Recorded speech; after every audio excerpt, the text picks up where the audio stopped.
Hey there. So, are you a player? Do you have player-like tendencies? Have you ever wondered how people view you? Do you ever think about that? Do you ever think to yourself I wonder if I'm a player? I know that I wonder if players realize that they're a player. And actually, I think they do. I think they do. And I think that they just think that their behavior is very acceptable. It's like, what do they say? Boys will be boys. And it's super acceptable. Yeah. So anyway, if you're a lady watching me, let's talk about that. Let's talk about how to identify when you're dealing with a player. Okay? So I'm gonna I googled it. So we're gonna just, read AI. See what she has to say about it. Okay, it says, to discern if someone is a player, someone who is not serious about relationships or engages in casual interactions. Pay attention to their actions and their words, such as avoiding commitment, prioritizing their own needs, showing little emotional investment. Okay, so let's just re-emphasize that. 3 things. Avoiding commitment, prioritizing their own needs, and showing little emotional investment. So that would be emotional investment is if, let's say you've been dating someone or you've been going out with him or whatever, and let's just say for whatever reason you say I love you and he can't say I love you back. Could be that he has trauma. Could be that he is not a healed version, or could be he's just avoiding any type of real emotional commitment with you. Because he's a player. He doesn't want you to fall in love with him like that, or he doesn't even want to fall in love with you like that. Okay, so if he has a problem with saying I love you, could be dealing with a player. Okay, let's see. I'm reading the action. It says actions. Okay, avoidance of commitment.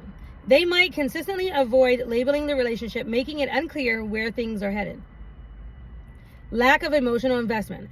They may not show genuine interest in your feelings or life, or they might emotionally check out after sex. Okay? So, yeah, I think that that is definitely a big, huge sign. Well, if you're not trying to go that far, you may not do that actual act, okay? And so you could probably figure out that he's a player prior to that, based on these other signs, okay? But definitely, if you get to that point and you're doing that activity and he checks out after having that, yeah, he's not emotionally there with you.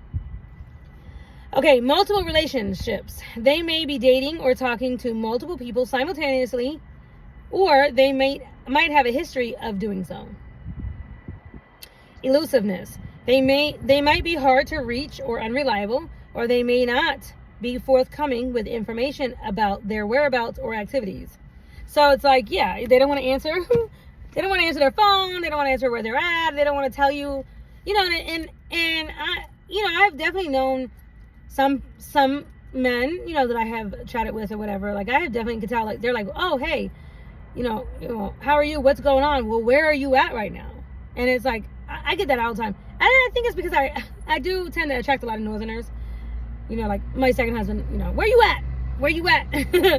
And, I mean, that doesn't bother me. Because, I'm not hiding anything. So, I could care, I'm not hiding anything. So, whatever. I'm usually at the store. Or at work or something like that. But anyway, it's where you at, But then if you ask them, where you at? Oh, and they want to act funny, or they don't want to tell you where they're at. That's being elusive. It's they want to know about you, or they want to know where you're going, or what you're doing, or whatever, or who you're talking to, or guys that like to FaceTime you. They don't come up on the FaceTime, but they want you to answer face. They want to see what you're doing, but you can't see what they're doing. Oh no, no. I definitely don't play that. No way. Okay, that's elusiveness though. Player attitude. They might come across as nonchalant, entitled, or overly charming with a focus on their own needs or desires. Not introducing you to your family or friends. They might be hesitant to introduce you to their close circle, as this could reveal that you're not their only focus. So that's another one. If a person doesn't want to introduce you to their close circle, their mother, whatever. Well, maybe not the mother thing, because that may take a little bit of time. But if they don't want to introduce you to their family and friends or whatever, they're not, they don't want to take you wherever they hang out or whatever. And that could be because they are dating multiple women or multiple people. And they don't want anybody else accidentally, saying that to you. Okay. Or something to that, like that. Okay. Prioritizing their own needs. They might consistently prioritize their own plans or activities over yours. Or they might not make an effort to accommodate your needs. Okay. Seeking attention. They might be overly concerned with their appearance or social status, or they might seek attention through flirting or other behaviors. So they seek a lot of attention through flirting. It's like some people get flirted with because they're attractive. And the attractive person can't help when other men flirt with her. But if she is a player or seeking attention, then she's going to enjoy that interaction and even try to get more of it. They are validated by that. They're seeking, they want the attention of other men. I'm using me as an example, like a woman, of other men, and that makes them feel validated as a person or whatever. Okay.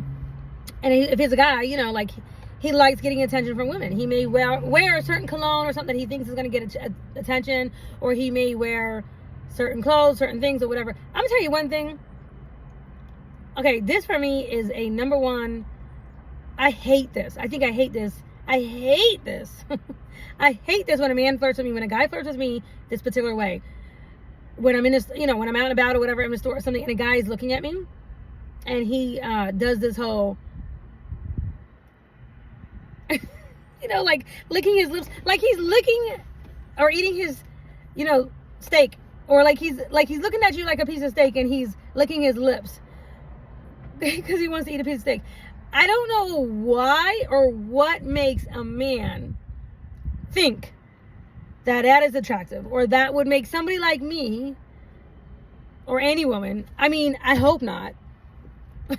Any woman be like, oh yes, are you attracted to me? Do you think I'm pretty and you're looking at that is disgusting. Actually, it's so disgusting, it drives me crazy. I hate it. In fact, when I see it, I literally roll my eyes and I literally walk, I make it a point to be like, because it's one thing when you're already married and your husband and you're already together and he wants to play around and flirt with you and be like, oh baby, yeah, whatever. That's different. Okay, I'm talking about a straight stranger in the store, a guy that does that or whatever, and they just want to do that. That is so gross. It's so gross. I mean, and the thing is, I have literally seen young guys to old men do this, literally do that, and I'm just I don't know. I just want to be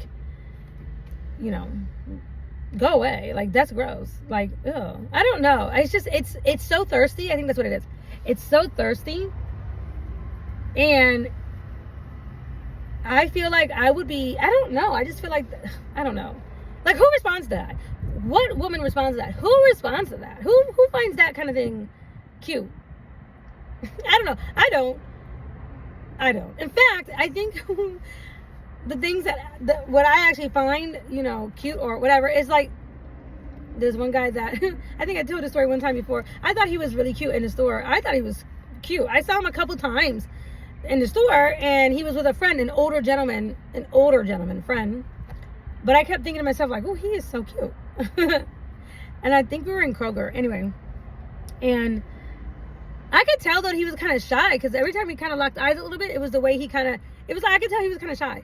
I wasn't going to say anything either. I definitely wasn't going to say anything anyway, because I'm not that type. But his friend, it was an older gentleman, as we were walking past each other one more time, and I think I needed help reaching something, which is the story of my life, because I'm so short, I can never reach anything on the top shelf. Anyway, I think I needed help. I think that's what it was. And I think he grabbed it for me or something. He was in his work clothes, and which, by the way, for me personally, I find that very attractive because, you know, first of all, it means you're working. Second of all, I think it's very sexy when a man works, you know, construction or whatever with his hands. You know, like, to me, that's always been a turn on. But anyway, the older gentleman, he didn't say anything to me. The older gentleman said, "Oh my God, okay, you two, are you going to say something to her already? You guys have been looking at each other every time." Like, we had passed each other several times in the store. And the guy said something to him, say, "Are you going to talk to her or what?" It was so cute to me. And he had a kind of a timid look on his face, you know, but it was very sweet to me. I found it to be, it was sweet. I found it to be so sweet. That's just the opposite of like this, oh, baby, you know, like, I'm getting prepared to eat this steak over here. That's disgusting.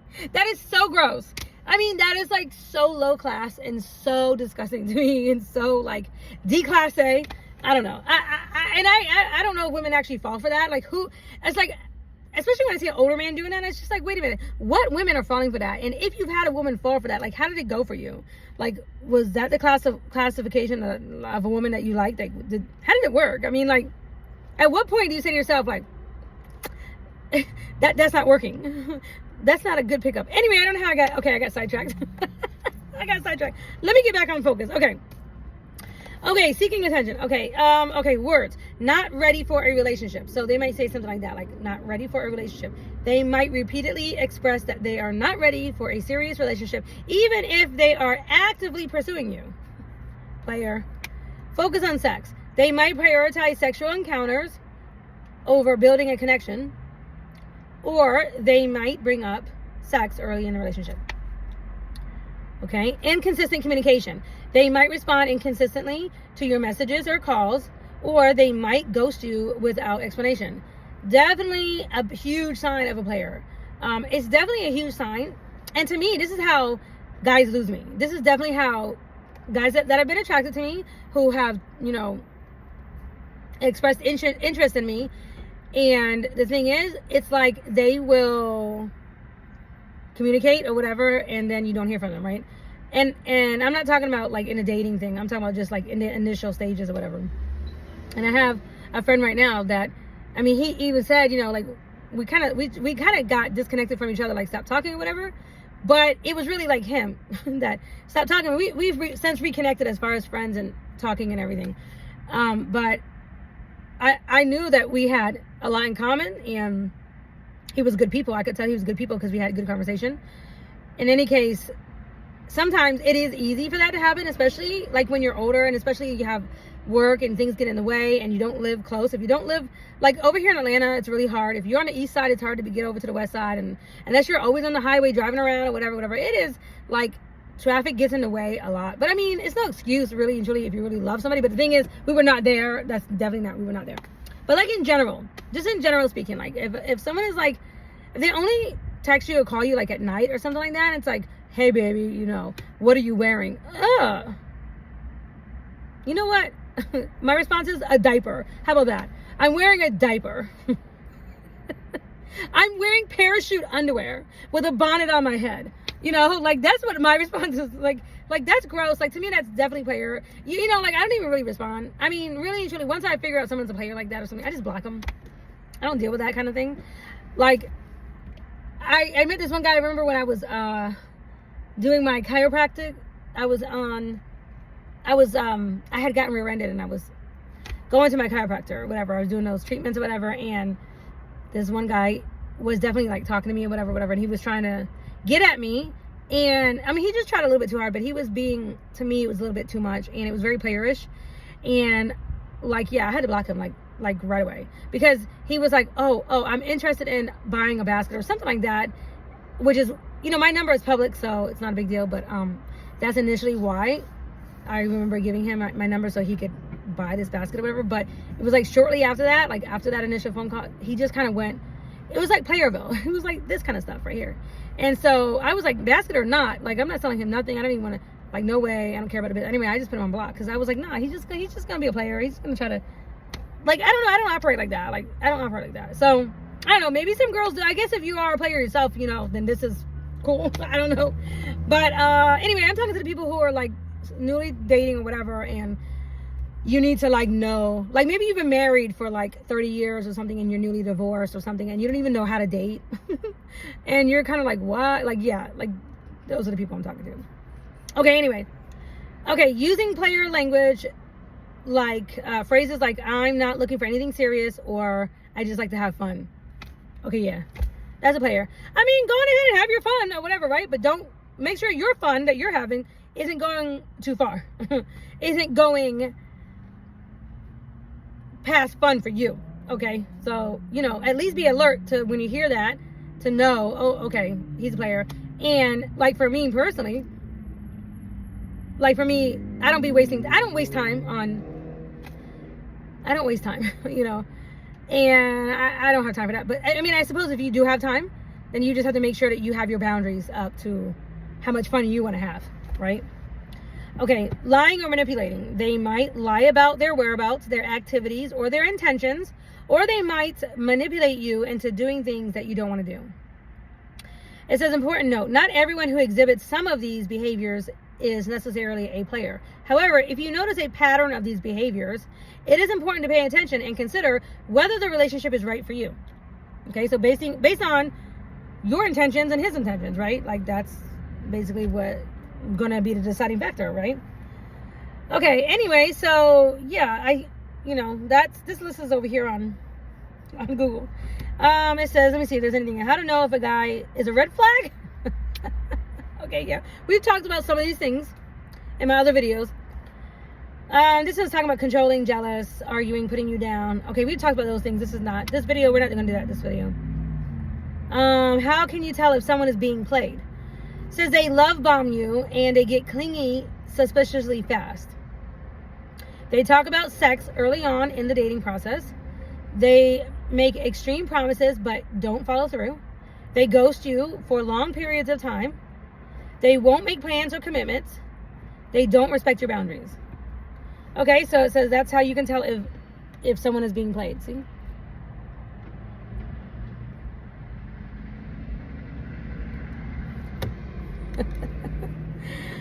Okay, so let's see if there's anything else. How to cut off a guy who is playing you. How to cut off a guy who is playing you.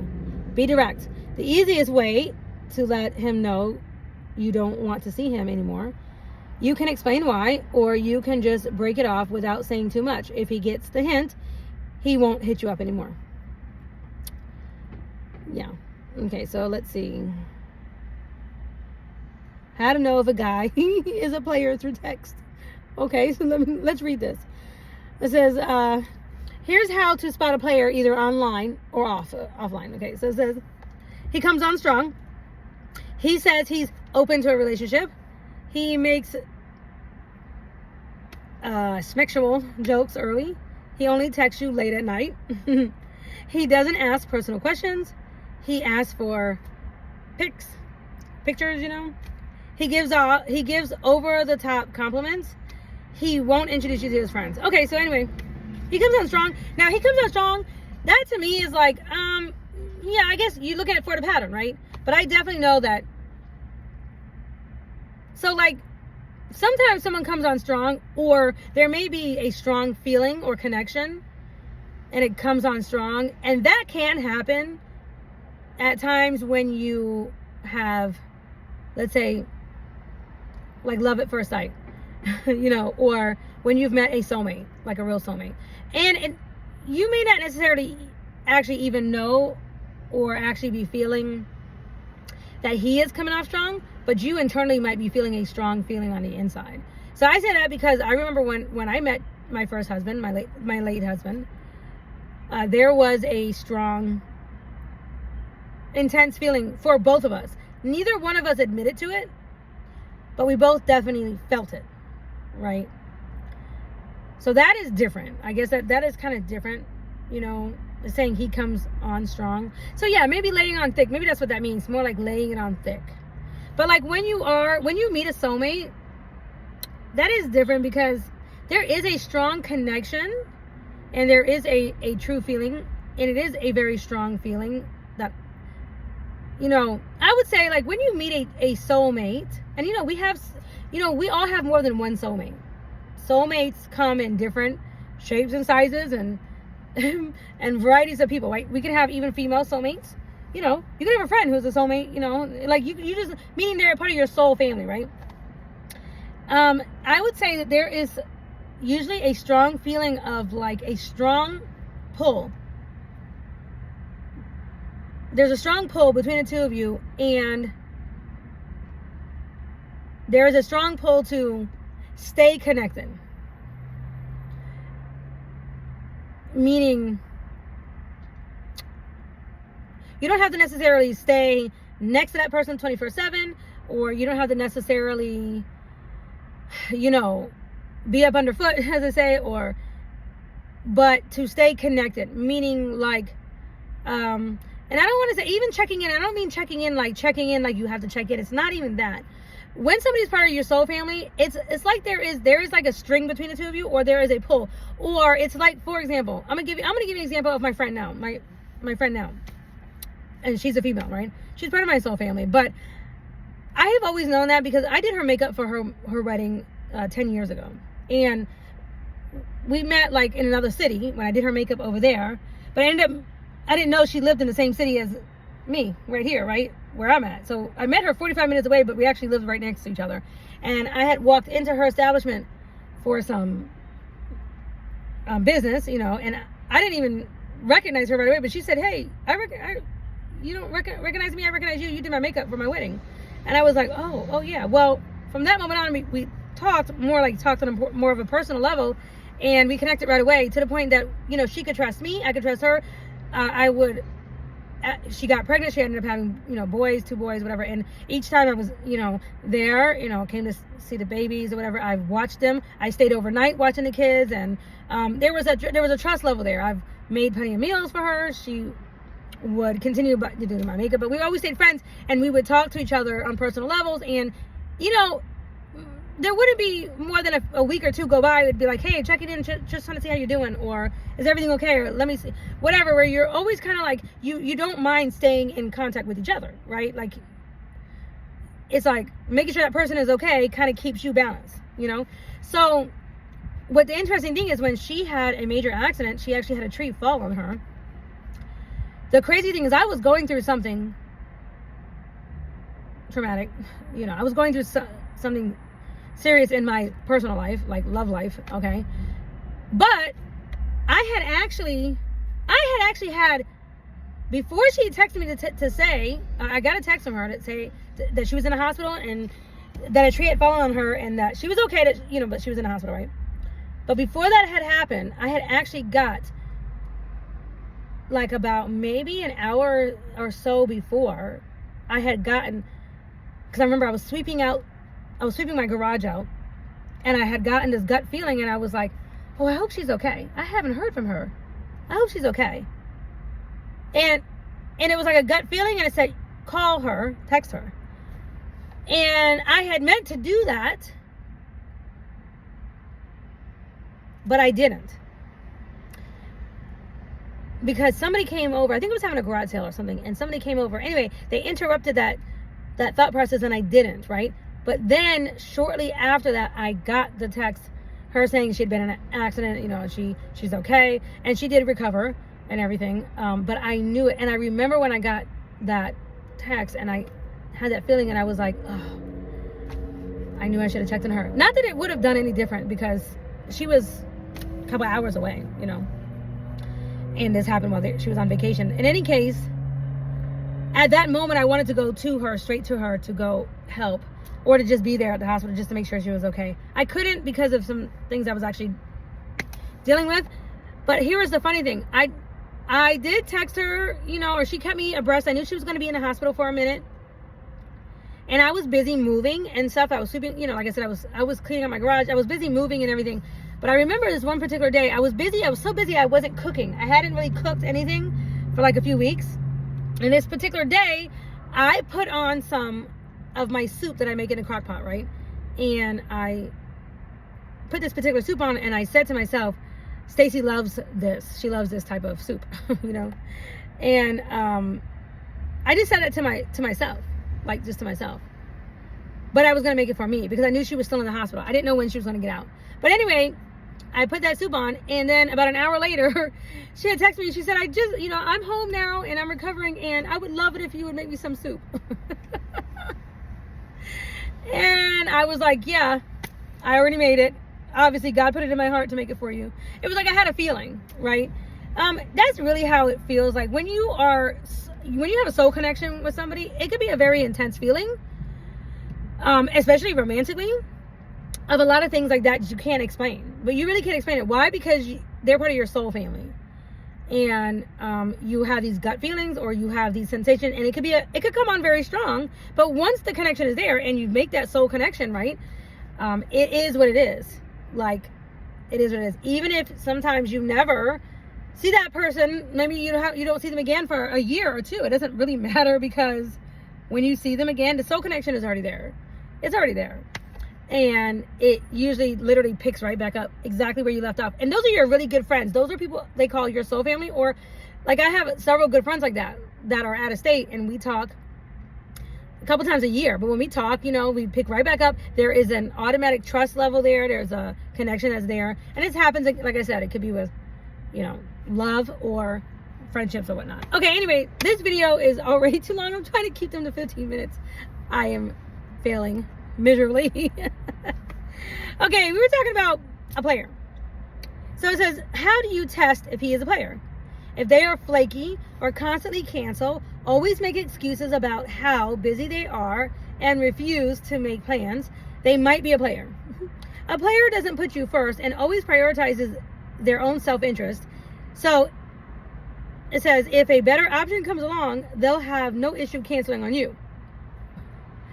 Yeah, definitely. Like, if he's always canceling on you or always pushing you around or whatever, yeah, he's a player. And I'm gonna say it like this: you can tell. Okay, so you can tell also. Like, I feel like, because I myself, when I talk to men and everything, and I say certain things up front, and I'm very clear about my boundaries, and I'm very clear about like not giving out.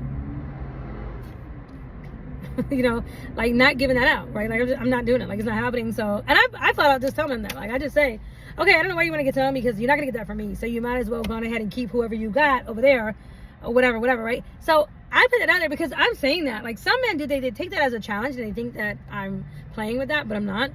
And it's like, until or unless like it's time to make a move and get married, like whatever, then that's not going to happen, right? But some men, because they know that about you, if they already know that about you, they're definitely going to be like, okay, yeah, maybe they want to go out with you, and maybe they'll say, yeah, I'm going to hang out with you, whatever tonight. But if in their mind this is what they really want, and they know they're not going to get it from you, but they'd rather be, they don't want to be with nobody. So, it's like the other women have not gotten back to them or whatever.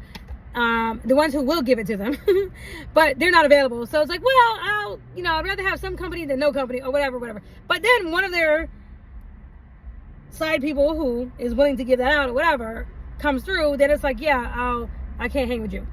Why? Because they're really wanting that activity, and they want that ability to be able to move around like that.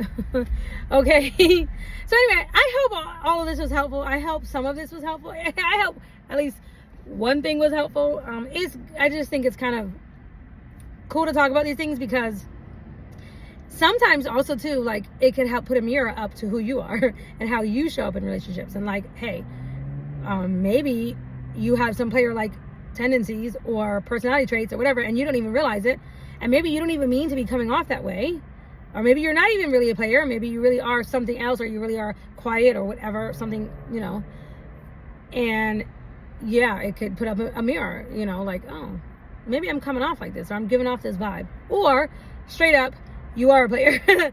And this is a video for all of us ladies, or anybody out there who needs to, like, just know what are the signs to look for in a player. Bye.